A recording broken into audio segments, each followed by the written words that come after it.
Dear students, welcome to the lecture on the cardiovascular system. I am Günel Əyyubova, and today it is our fifth lecture with you.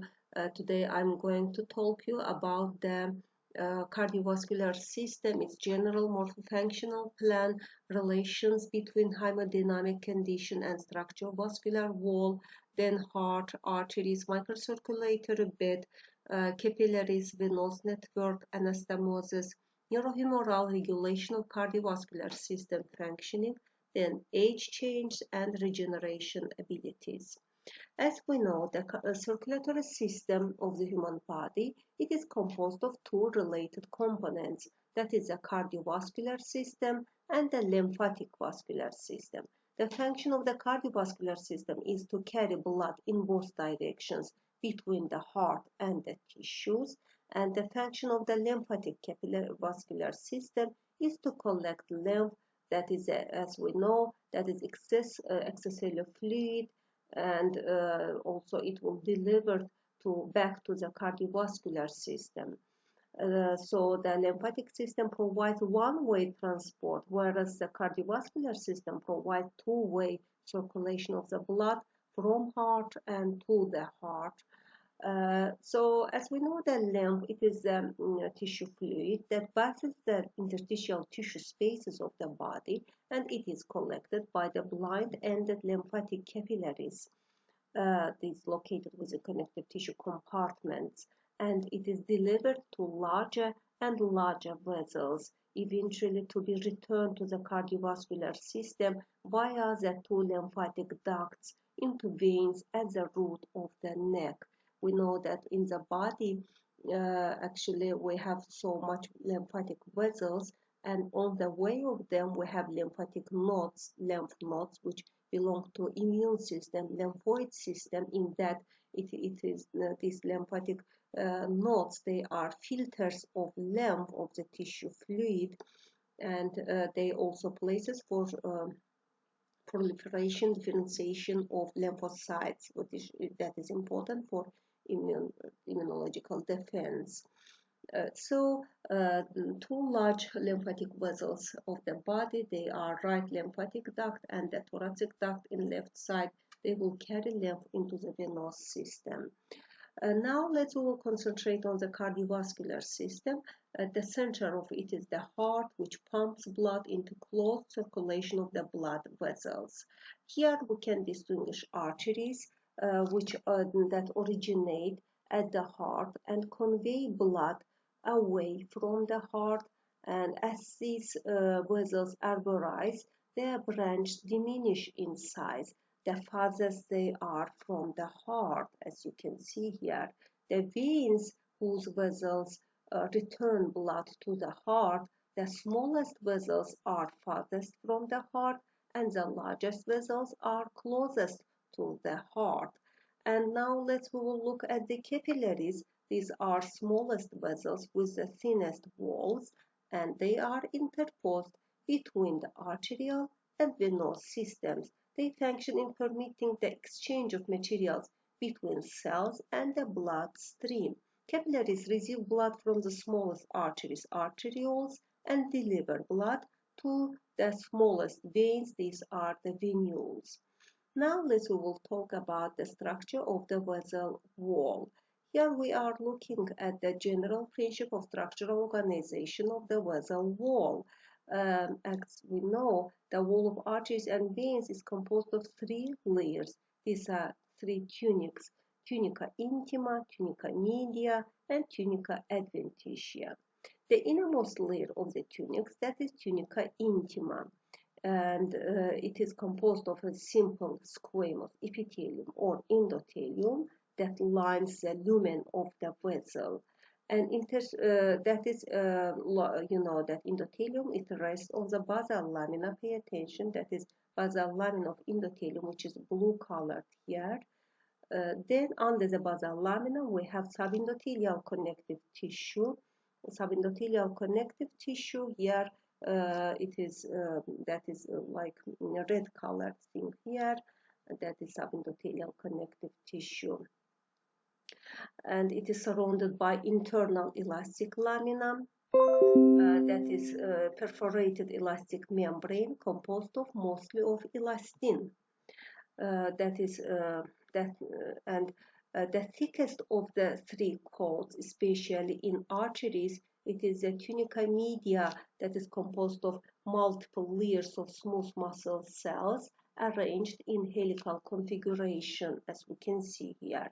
The extracellular matrix of the tunica media contains elastic fibers, then types first and third collagen fibers, and ground substance. We have to remember that all of these components are produced by the smooth muscle cells which present here in the tunica media.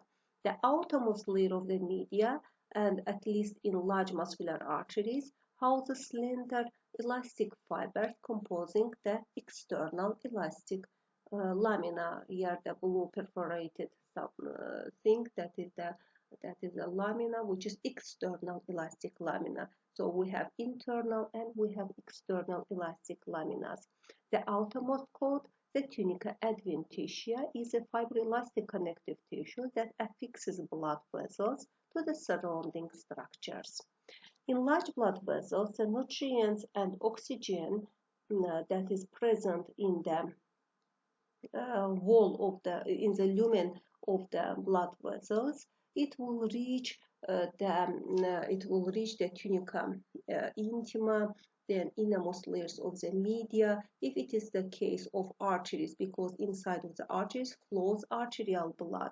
That's why via diffusion, these necessary substances can reach the intima and innermost layers of the media. But the outermost coats cannot receive those nutrients. That's why, for that reason, in the wall of the vessels, we will find vasa vasorum. These are vessels of vessels which penetrate here through the adventitia and branch here. They will supply tunica adventitia and outermost layers of the media. But in case of veins, all of the tunics will include vasa vasorum, because in veins flows venous blood. That's why it is. And that's why in veins the vessel wall cannot receive oxygen via diffusion. That's why all of the layers will contain vasa vasorum. The nerve supply of blood vessels also enters the tunica adventitia, and pay attention here. These are the nerves which enter here. The vasomotor nerves release the neurotransmitter norepinephrine, which diffuses to the smooth muscle cells of the tunica media. These are sympathetic vasomotor fibers that cause the smooth muscle cells to contract, and the wave of contraction is spread via gap junctions between neighboring smooth muscle cells, and that will lead to vasoconstriction. So sympathetic fibers will lead mainly to vasoconstriction. Then now let's come to individual blood vessel types. First of all, the arteries. Arteries are the large muscular blood vessels that gradually decrease in diameter as they carry blood away from the heart and deliver it into capillary beds. Although the definitions are not clear-cut, there are three categories of arteries determined by the diameter, wall thickness, and the other histological features. They are elastic arteries are the largest, then arterioles are the smallest, and muscular or distributing arteries range in size between the other two types. And so now we will talk about elastic arteries, as you can see here. To elastic arteries belong aorta and the branches originating from the aortic arch. These are common carotid artery and subclavian arteries. Then the common iliac arteries and the pulmonary trunk also belong to elastic arteries. If we will look at the wall of these elastic arteries, the tunica intima of the elastic arteries is composed of the endothelium, simple squamous epithelium that is supported by a narrow layer of underlying subendothelial connective tissue containing few fibroblasts, occasional smooth muscle cells, and collagen fibers. thin lamina of elastic fibers, the internal elastic lamina, are also present. The tunica media of the elastic arteries consists of many fenestrated lamellae of elastin, known as fenestrated membranes, that alternate with circularly oriented smooth muscle cells. Pay attention here. The yellow-colored substances here, these are elastic components. So internal elastic lamina we can see here, and the external elastic lamina also. Between smooth muscle cells here in the tunica media, we can see fenestrated membranes. We can also distinguish in the Orcine stained wall of the aorta here. All of these undulated fibers, components, these are elastic components. Then we are looking at them. So the number of these fenestrated lamella, they are increased with age. And if there are approximately 40 lamella of fenestrated membranes in newborn, then 70 they are in adults. The extracellular matrix that is secreted by smooth muscle cells composed of the chondroitin sulfate, collagen, and reticulin elastic fibers here. So an external elastic lamina, as we can see here, then the tunica adventitia of elastic arteries is relatively thin and is composed of also loose connective tissue. The vasovasorum also abundant throughout the tunica adventitia, as we can see here. Now let's come to the muscular arteries. The muscular arteries, examples of them, these are brachial, ulnar, renal arteries, femoral arteries of the body. So they are located far away from the heart. That's why they need more muscular elements in their wall to be able to convey blood.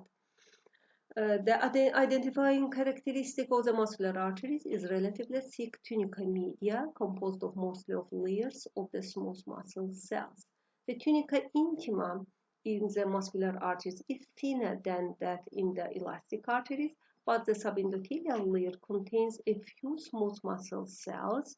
Also, in contrast with the elastic arteries, the internal elastic lamina of the muscular arteries is prominent and displays an undulating surface, especially in the case of the slight histological section of the muscular arteries. Pay attention to internal elastic lamina, and it has undulating surface to which the endothelium also conforms. So endothelium also will conform to the shape of this internal elastic lamina. The tunica media of muscular arteries is composed of predominantly of smooth muscle cells, although these cells are considerably smaller than those located in the walls of the internal organs. The orientation of most of the smooth muscle cells is circular here.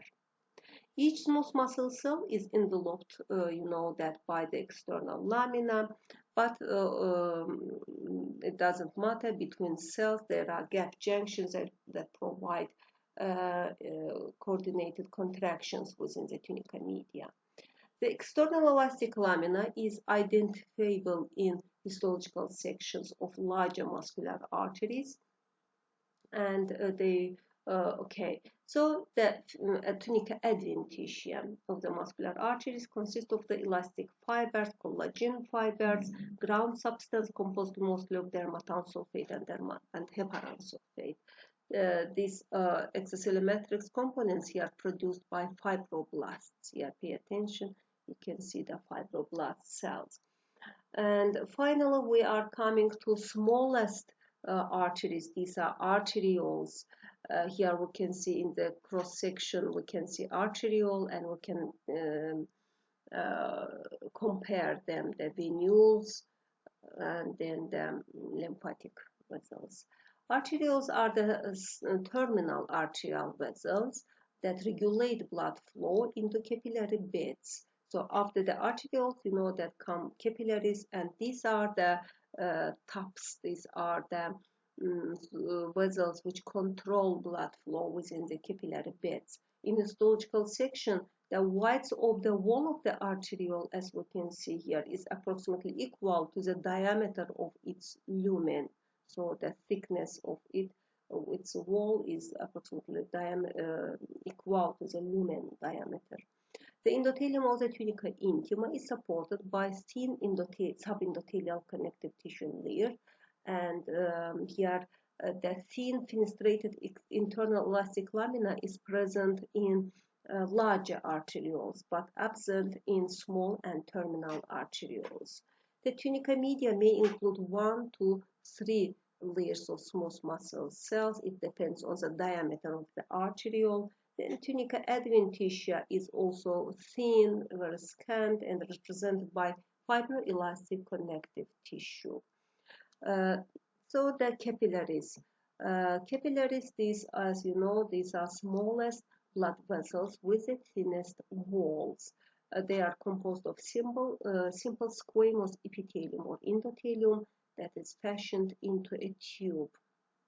Here we are looking at the scanning electromechanical representation of the capillary wall. Capillaries form the basal lamina that coats their abluminal surface, and pay attention to the cross section here of the capillary. So it's wall composed of mainly endothelial cells that are joined at this region. We can see the intercellular junctional complexes, tight junctions mainly here, and the endothelial cells surrounded by basal lamina. But pay attention to other cell type which is also present in the capillaries, that are the pericytes. The pericyte cell is contractile cell which is include actin myosin complexes. That's why they will control the lumen of the blood capillary. More amount of pericytes we can find in venules especially, and each pericyte cell is surrounded by the basal lamina, and the places where basal lamina of pericyte and basal lamina of endothelial cell come into contact with each other, they form basement membrane. So you know that by fusion of two basal laminas there is formed basement membrane. So that is a pericyte. Also pericytes, we have to know they form gap junctions with endothelial cells, and they will take information from the endothelial cells, and so they are interconnected with each other. It's very important in the regulation of the blood flow. Pericytes may also function as regenerative cells, and they will participate in regenerating, repairing damaged blood vessels. As the blood pools from the capillary bed, it is discharged into small venules. So we are coming to venules. Here you are looking at the cross section of the arteriole, venule, and lymphatic vessel. Arterioles and venules, we can compare them. Venules, they are the diameter more than in arterioles or in capillaries, and their wall is also thin, but in venules their diameter approximately from 15 to 20 micrometer in diameter. Their walls are similar to those of capillaries, with a thin endothelium surrounded by reticular fibers and pericytes. The pericytes of postcapillary venules form a network surrounding the endothelium. Pericytes are placed by smooth muscle cells in larger venules. So instead of pericytes, we will see smooth muscle cells. Then as venule diameter increases, the smooth muscle cells also become more closely spaced and forming a continuous layer in the largest venules and small veins. And now we will talk about the classification of the capillaries. In the human body, we can distinguish three types of capillaries: continuous, fenestrated, and sinusoidal capillaries. Continuous capillaries, they have any pores and fenestrae in their walls, as you can see. Endothelial cell and the basement membrane also, they have not any pores or interruptions in their wall. They are present in muscle, nervous, connective tissues, as well as in lungs and exocrine glands. And in this case, the endothelial cells, they joined to each other via tight junctions. These tight junctions, as you know, they seal intercellular space. Continuous capillaries were important in the formation of the barriers. For example, blood-brain barrier, blood-thymus barrier, and in other places of the body, and they will isolate the lumen of the vessel from the surrounding tissue that is important in the functioning of those organs, for example, in central nervous system. Then fenestrated capillaries, they are located in endocrine glands, in pancreas, and in intestines, and also in the kidney glomeruli, where it is very important, more intense exchange of substances between the blood and the surrounding tissues. For example, if we are talking about endocrine glands, as you know, they release secrete their hormones directly to the blood circulation. That's why fenestrated capillaries will need some fenestrations or pores in the endothelial lining, and these pores they have diameters from 60 to 80 nanometer, and they mainly covered by diaphragms. But in case of the kidney glomeruli, there are not any diaphragms, and these pores they are situated at 50 nanometer intervals from each other. Also, they may be organized in clusters. It depends on the organ.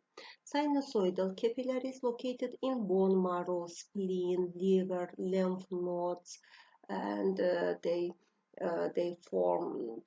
are formed into amorphous channels or sinusoids that lined by endothelial cells, and these endothelial cells have numerous large fenestrae pores, can you see, and they are not covered by any diaphragms. In some instances, the basal lamina and the endothelial wall may be discontinuous, and that facilitate a much freer exchange of materials between the blood and tissues. It's very important, for example, in hemopoietic organs like the thymus, like the bone marrow, the spleen, and lymph nodes. Here, the whole cells, blood cells, may circulate from the bloodstream into the tissues and in opposite directions. Also, it's important in the liver functioning. So these were the types of the capillaries. Now let's a little information about the anastomosis that will connect them. They will also have important function in the regulation of the blood flow into capillary bed, and that is here you are looking that in some cases between the arterioles and the venules we will have arteriovenular venous anastomosis. That is for example, collateral channel, that is arteriovenular anastomosis. Also, the central channels. First of all, let's concentrate on the arteriovenular anastomosis, AVAs. AVAs, they bypass capillary beds. Instead, there is a direct connection between the arterial and venous sides. The connecting vessel possesses three regions: an arterial end, then venous end, and the intermediate segment. The intermediate segment has a thickened tunica media and modified smooth muscle cells in the subendothelial layer, and they have rich adrenergic and cholinergic nerve supply. You know, adrenergic is from sympathetic, cholinergic from the parasympathetic nervous system, and they controlled directly by the thermoregulatory centers in the brain. Blood flow is controlled by opening or closing these AVA shunts. When AVA shunt is closed, blood flows normally through the capillary bed, and when the shunt is open, blood bypasses the capillary bed. The blood will flow directly from the arteriolar vessel towards the venular vessel, and it will bypass capillary bed. and that is important in some cases. Although AVAs are located throughout the body, they are especially common in the skin, where they function in thermoregulation. For example, in tips of the fingers, in tips of the nose, they are located, and if there is cold outside, we know that fingertips become cold, and nose tip also. Why they become cold? Because their capillaries undergo contraction, and the blood will flow into the internal organs capillaries. And if there is hot outside, these capillaries of the tips of those in the fingers tips and in nose tip, they will open, and the blood will flow through all of the capillary bed, and blood, by that way it will lead to evaporation of the heat and losing of the heat from the body. It also has a very important role in the thermoregulation of the body. Then the central canal. Pay attention, the central channels are composed of the metarteriole. Pay attention, metarteriole, and its continuation, the thoroughfare channel. Thoroughfare channel. Pay attention here. The metarterioles, they arise from the arterioles and possess precapillary sphincters that when they open, they allow the flow of blood into the capillary bed. Blood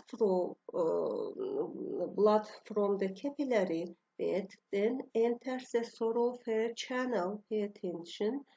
From the capillary bed, then blood will flow into the thoroughfare channel, and because these channels do not have sphincters, blood can always enter them, and from there blood is delivered into small venules. So that is the microcirculatory bed, which we have to know very well, and these vessels will provide our organs, our tissues with blood supply. Now we are coming to the veins. The vein, you know that capillary beds deliver the blood to venules, from which the blood drains into veins of increasing size until it enters the atria of the heart. Because veins are low pressure blood vessels, there are more veins than arteries, and their luminal diameter is greater, such that they contain approximately 70% of the total blood volume. Veins and arteries are usually side by side, but the walls of veins are flattened. Pay attention.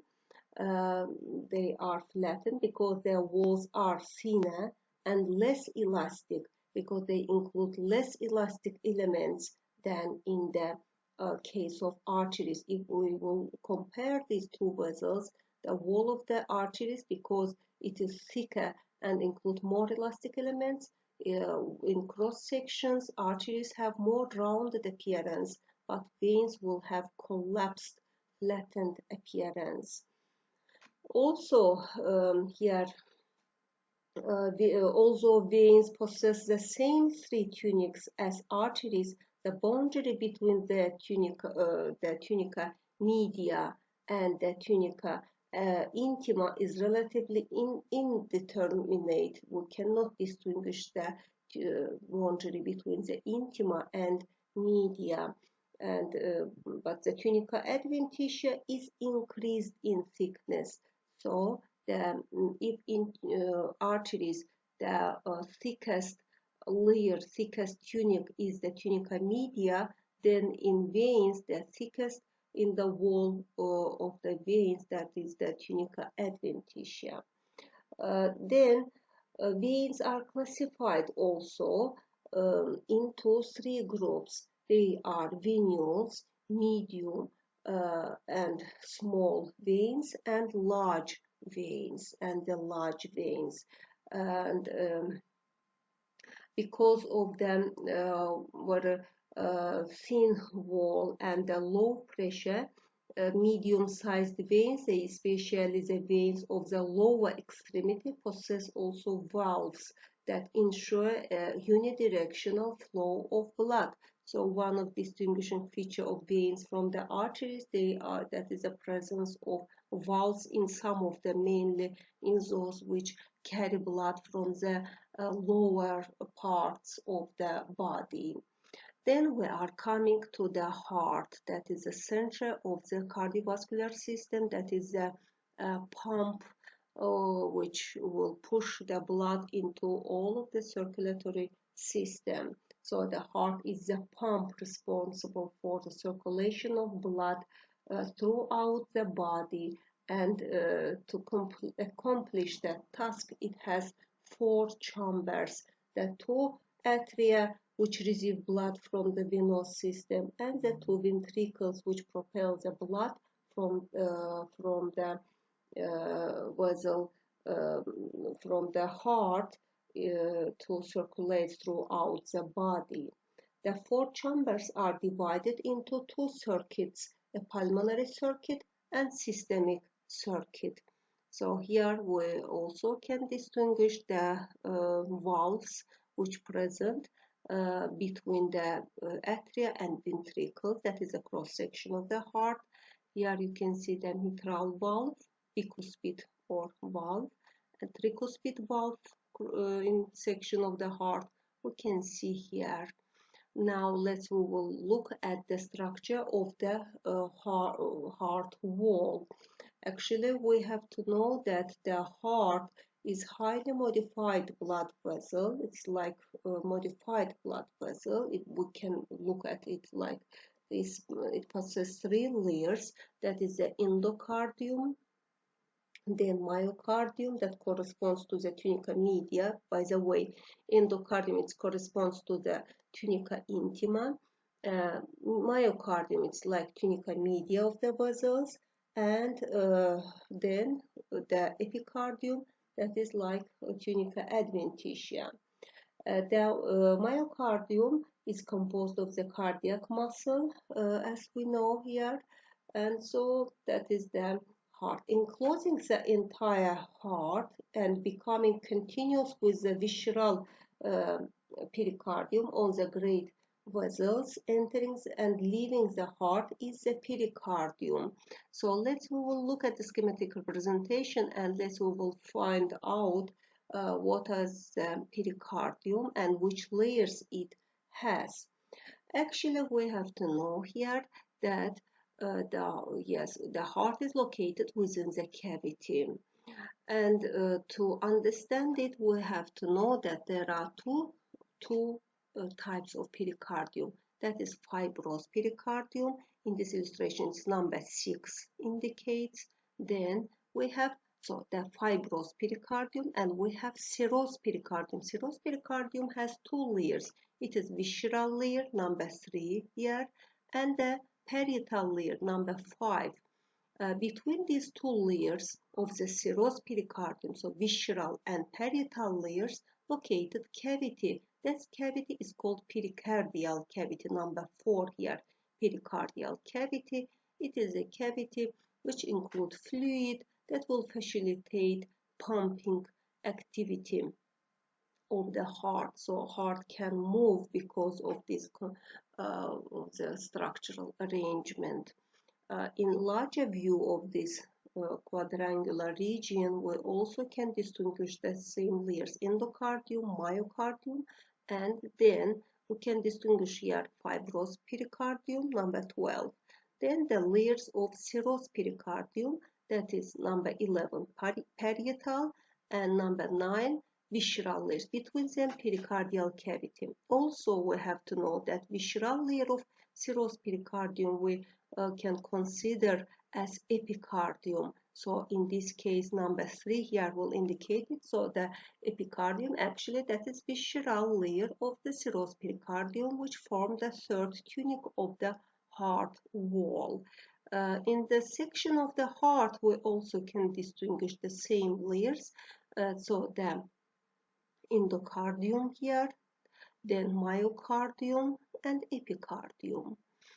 Then we are looking at the valve, for example, mitral valve, and valves. These are extensions of the tunica of the endocardium, and they also will have this. They will covered by endothelium, and inside of each valve we can distinguish just connective tissue elements. They are avascular, by the way. Then all of the valves arise from the fibroskeleton of the heart. That is, you have to know that heart includes its own skeleton, which composed of the dense connective tissue that forms in the wall of the heart. Fibrous skeleton, that are the rings, will be in the basis, at the basis of the valves of the heart, and in the base of the large vessels that arise from the heart. Then two triangles, right and left triangles. Then finally the fibrous part of the septum membranaceum between the ventricles, right and left ventricles. So that will be fibroskeleton, and from where from where will arise also the muscles of the heart. They will provide independent attachment of the muscles of the atria and the ventricles. Then let's look at the structure of each of these tunics. First of all, endocardium. Endocardium, it's the innermost layer which covers the heart from internal, its side. It is composed of, actually it is lines the lumen of the heart, and because it is continuation of the tunica intima of the blood vessels, it is composed of squamous epithelium, which is endothelium, and which overlies a fibroelastic connective tissue with a scattered collection of the fibroblasts. A deeper layer of dense connective tissue is richly supplied with elastic fibers and intermingled with the smooth muscle cells. The deepest layer, the subendocardial layer, separates the endocardium from the myocardium, and it is composed of loose connective tissue with blood vessels, nerve fibers, and the Purkinje fibers. So these are the layers of the endocardium. And just I mentioned that in subendocardial layer we will have also Purkinje fibers. So what are the Purkinje fibers? We will look on next slide. The endocardium we can see here, endothelium, connective tissue, then the myocardium, and between these two, endocardium and myocardium, we can see subendocardium or subendocardial layer, which includes Purkinje fibers. In this section, we also can see the same things, endothelium, connective tissue, and let's look at the Purkinje fibers. Purkinje fibers, these are the cells which belong to the conducting system of the heart. They are actually modified cardiac muscle cells which form then like nervous apparatus of the heart. These are modified cardiac muscle cells which will form the conducting system. Actually, these cells are larger, they are clumped, they are rounded shape they have. They are larger than conventional cardiac muscle cells which form myocardium, and they have nuclei were prominent. Some of them may be binucleated, so they will branch in this layer, in subendocardial layer. If we will look at the conducting system of the heart that is formed by these cells, we will see this appearance. The conducting system of the heart, so it is formed by Purkinje fibers, and it includes sinoatrial node, then atrioventricular node, then atrioventricular bundle or his bundle, then Purkinje fibers. This will branch into right and left branches. Then pay attention, there are bundles that will branch into, can you see these branches that will enter into the subendocardial layer, and they will carry impulses. The impulses actually they arise in sinoatrial node. We will concentrate here. The sinoatrial node or pacemaker, because here located pacemaker cells, they generate impulses for contraction, and they will generate impulses at the rate 70 to 80 beats per minute, and that node is located at the junction of the superior vena cava and the right atrium. These specialized nodal cardiac muscle cells, so they can spontaneously depolarize 70 to 80 times per minute, creating an impulse that spreads over the atrial chamber walls by internodal pathways to the atrioventricular node. That is located in the septal wall just above the tricuspid valve. Modified cardiac muscle cells of the atrioventricular node regulated by impulses arriving from the sinoatrial node, and they will transmit signals to the myocardium of the atria via atrioventricular bundle or bundle of His. Fibers from atrioventricular bundle pass down the interventricular septum to conduct the impulse to the cardiac muscle. So they will produce a rhythmic contraction. This atrioventricular bundle travels in the subendocardial connective tissue as large modified cardiac muscle cells, just we told about, that are the Purkinje fibers that transmit impulses to the cardiac muscle cells located at the apex of the heart. And the Purkinje fibers are have to be not confused with the Purkinje cells in the cerebellar cortex, actually, take in mind. So stimulation of the, we have to know that in the regulation of the heart beating, also participate sympathetic and parasympathetic nervous systems.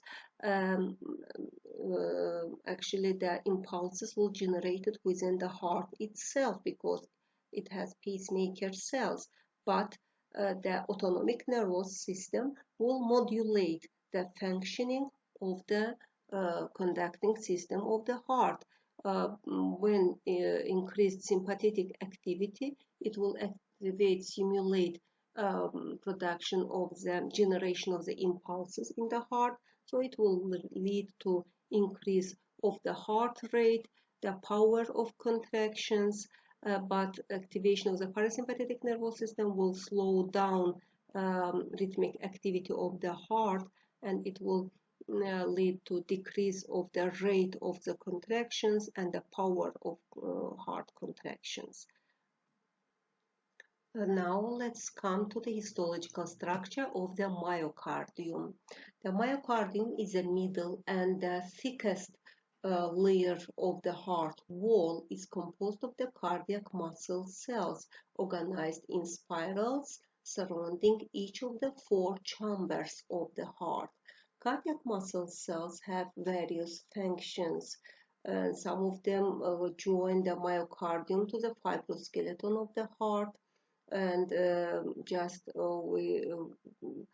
I mentioned that some of them, they are contractile, and the cardiac muscle tissue we studied in previous semester, and you know that that is striated muscle. It's type of striated muscle tissue.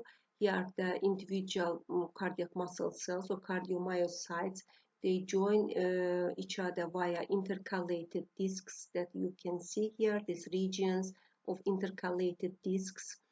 Then between they will form functional syncytia. They join each other and form functional syncytia. They form like networks.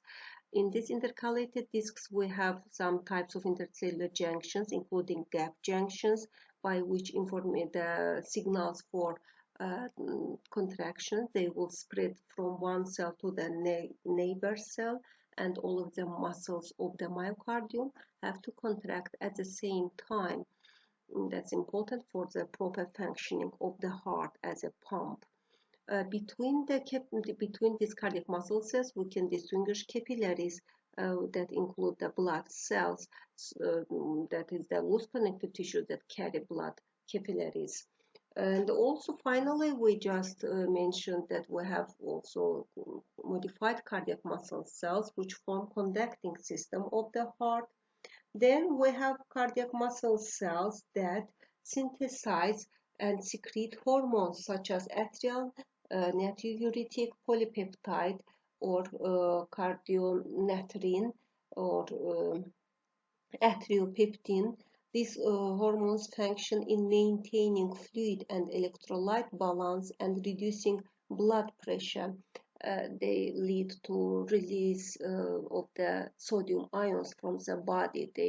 The targets of those hormones. These are kidney tubules. Then we are coming to epicardium. The epicardium, it is the outermost coat of the heart, and it is actually it is visceral pericardium, just I told you, that consists of the mesothelium, simple squamous mesothelium that is supported by a layer of connective tissue containing, here you can see CT, that is connective tissue, and inside of the epicardium, pay attention, that is myocardium, and that is epicardium. Okay, so simple mesothelium, then connective tissue. Inside of the connective tissue, we can find nerves, then fat cells, adipose cells. These are adipose cells, and so that is characteristic feature of the epicardium. Also, epicardium contain coronary vessels that branch here. So nerves, ganglia, they will present in epicardium. So that's all about the cardiovascular system. Now we'll focus on the organs of hemopoiesis and immunity, histological basis of immune defense reactions.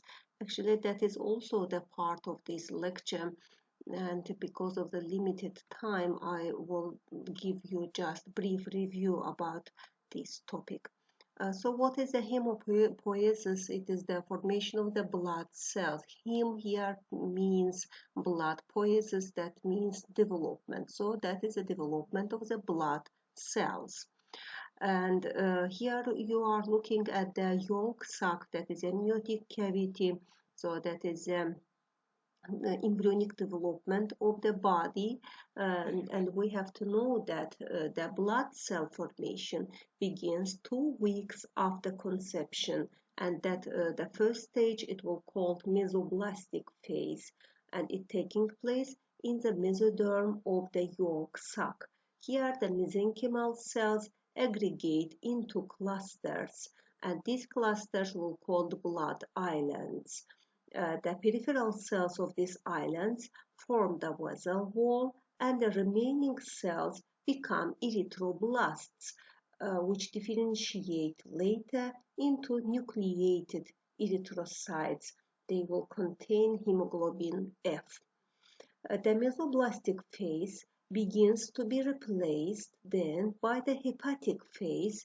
It will take place in the 6th week of gestation. Here you are looking by the time of gestation, the types of stages of prenatal hemopoiesis. These are 9 months. And from here, the yellow colored graph indicate the mesoblastic phase or development of the blood cells in the wall of the yolk sac. Then the blue colored graph indicate the hepatic phase. Then the green colored, it is splenic, and the red colored graph indicate blood development in the bone marrow. So the mesoblastic phase will be replaced by hepatic phase by the 6th week of gestation. The circulating erythrocytes still have nuclei, and non-erythroid progenitors appear by the 8th week of gestation. So beginning from the 6th week of gestation, approximately till the end of the 5th month, the hemopoiesis will take place in the liver of the embryo. So the liver stage, it will encompass this time period. But in some period of times, that is the 7th week, and for a short period of time, that we will see also splenic phase. It begins during the 2nd trimester actually, and both hepatic and splenic phases continue until the end of gestation. But beginning from the 3rd trimester, main hemopoiesis will take place in the bone marrow. So hemopoiesis in the bone marrow, it's called myeloid phase, and it begins by the end of the 2nd trimester, as we can see here. As the skeletal system continues to develop, the bone marrow assumes an increasing role in the development of the blood cells. So the postnatally, the liver and the spleen are not active in hemopoiesis. They can revert to forming new blood cells if the need arises. So by the time of the birth and after birth, the bone marrow will become universal hemopoietic organ, where will develop all of the blood cells. If we are talking about the postnatal hemopoiesis, here we are looking at how the blood cells develop. Actually, we have to know that because all of the blood cells have a limited lifespan, they must be replaced continuously.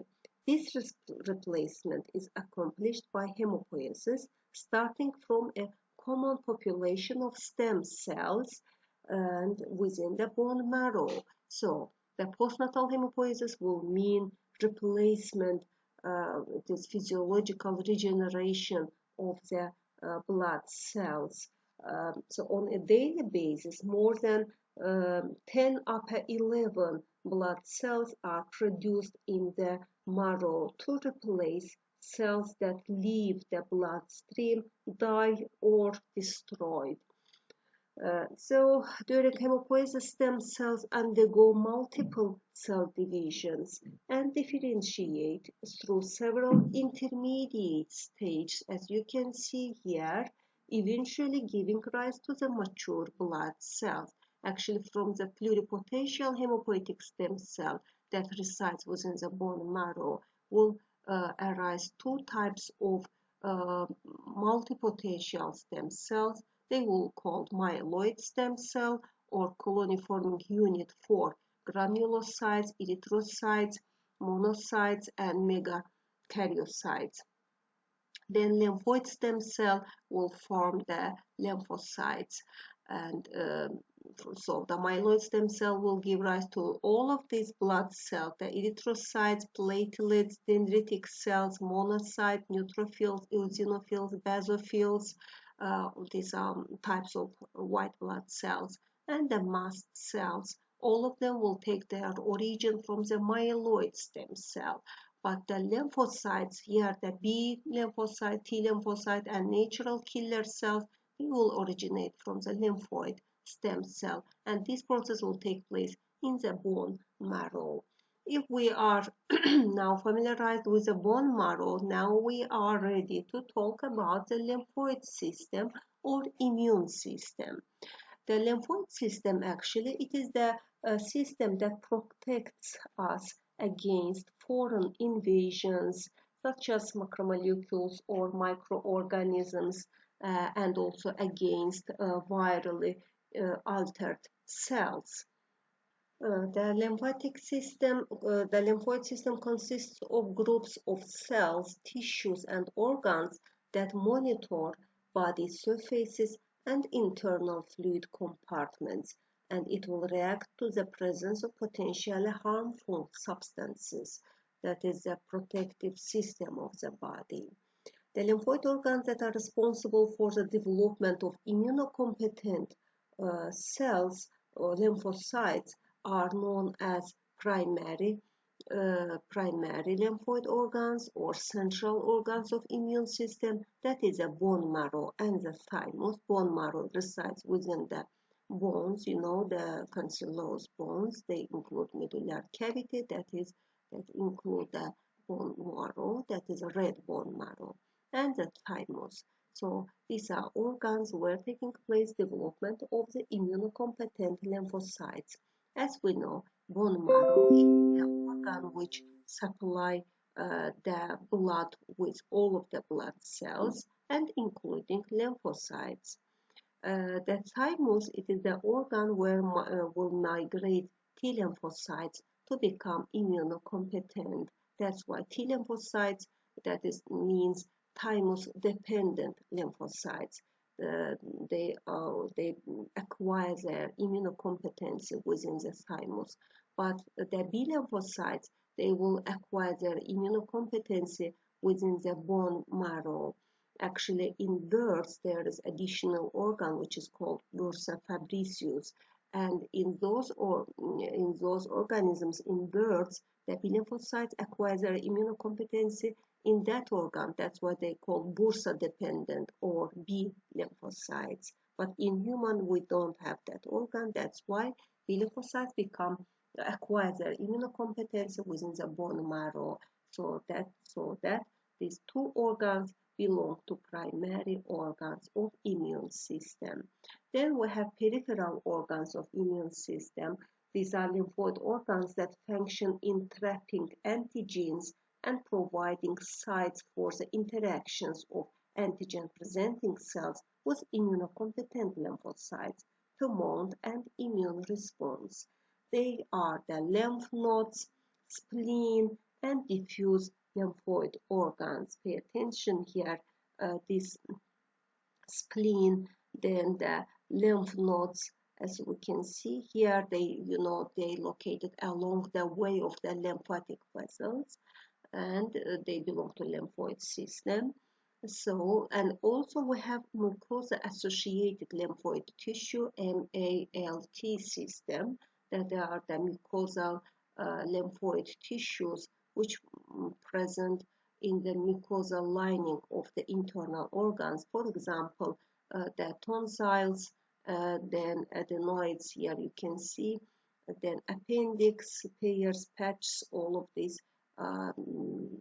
they include the lymphoid tissue which belong to mucosa-associated lymphoid tissue, and also in the respiratory system we can find them along the tunica mucosa lining, the respiratory airways.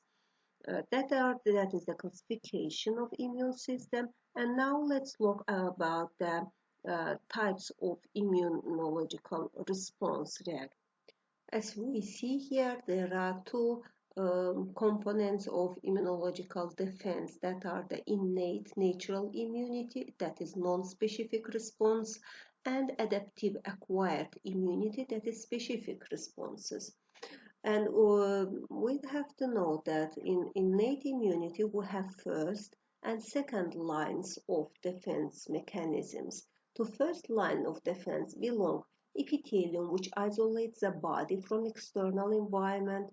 The epithelium will cover the mucous membranes, and also here we have secretions of mucous linings like lysozyme, like other defensins and antimicrobial substances which may present inside of the mucus. Then that is epidermis of the skin, and here the normal flora, that are our normal bacteria which we have in the body. That are the first line of defenses, and these form physical obstacles that usually prevent foreign pathogens from gaining access to the sterile body compartments. These relatively thin barriers can be damaged by trauma, or some pathogens are able to penetrate them even if intact. Two additional lines of defense we will have on that case. It will be innate immunity and adaptive immunity. immunity. If we are talking about the innate immunity, it is the more primitive and evolutionary older but faster responding system, and it consists of the complement proteins, pay attention, complement proteins, antimicrobial peptides, cytokines, macrophages, neutrophils, the natural killer cells, and toll-like receptors. All of them belong to innate immunological response. They are non-specific, our protectors. So, and if we are talking about the adaptive immune response in the immune system, it is specific and is composed of T and B lymphocytes, also antigen presenting cells. Also, they they use the components of the immune system to perform their task of protecting the body. These cells not only release cytokines to communicate with each other, but also contact one another, and by recognizing particular membrane-bound molecules, they induce specific responses in the other cells to combat foreign substances known as antigens. So what is the antigens by definition? All antigens that interact with the antibody, whether or not they can induce an immune response, these are all antigens. But an immunogens are a foreign substance that has the ability to initiate an immune response. So the cells of the adaptive immune system release cytokines that attract cells of the innate immune system to assist in the response against invading antigens. The adaptive immune system is classified by the following. It is characterized by some four characteristics that differ it from the innate immunity. That is specificity, diversity, memory, and ability to distinguish between self and non-self. And there are two types of immune reactions mounted by adaptive immune system. That is humoral immunity and also cellular immunity. Humoral immune response uses immunoglobulins or antibodies. Pay attention, humoral immune response will use antibodies that produced by B cells, known as activated differentiated B cells, which will form plasma cells. Antibodies bind to and either inactivate the antigens or mark them for destruction by the macrophages. In cell-mediated immune response, if we will talk about the cell immunity, pay attention, a specific category of T cells, these are cytotoxic T lymphocytes, they induced to contact the foreign or virally altered cell and drive it into apoptosis. So if we will look at the interactions which we can see here, that is brief review of the immunological response. Here we can see that, for example, pathogen, let's take that is a bacteria which have invaded the body. What we will have in the first line of defense, you know that these are the barriers, the epidermis of the skin or mucous linings of the organs, for example, oral cavity, from where it may enter, or nasal cavity. So there we will have first line of defense. Then if the first line of defense will not be able to protect us, we will have innate immunity cells. The innate immunity that are macrophage, natural killer cells, neutrophils. Then we will have also some dendritic cells, and then the complement proteins and so on. They will find pathogen and will attack it. That will be initial attack.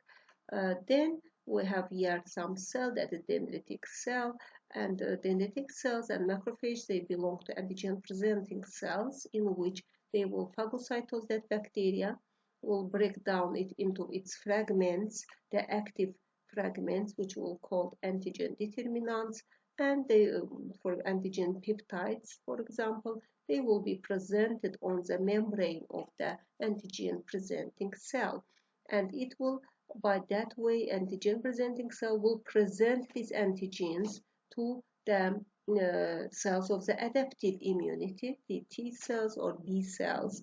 When these T and B cells take information about the antigens, they will differentiate and proliferate. Finally, we will have a humoral immune response. Humoral, it means humor, that is fluid. It means that activation of B cells will lead to formation of plasma cells, and plasma cells will produce antibodies. These are glycoproteins that may be released into the blood or extracellular fluid or to the lymph, so into the fluids of the body. That's why humoral immunity. Activation of the T cells will lead to activation of the cytotoxic T lymphocytes. As we know, we have three kinds of T lymphocyte. These are cytotoxic T helper, T regulatory cells. In this case, the T killer cells will immediately attack and kill the pathogen or virally infected cell. Any case, one cell, T cell lymphocyte, will kill the other, its target cell. That's why it's cell immunity. So finally, we will have the main lines of defense, that is adaptive immunity, that by antibodies or by the T killer cells, which will destroy pathogens if the immunity is in the healthy state, and so that it will protect the body against invasion of some macromolecules or bacteria or infected cells. So that's all for this lecture. Thank you for your attention.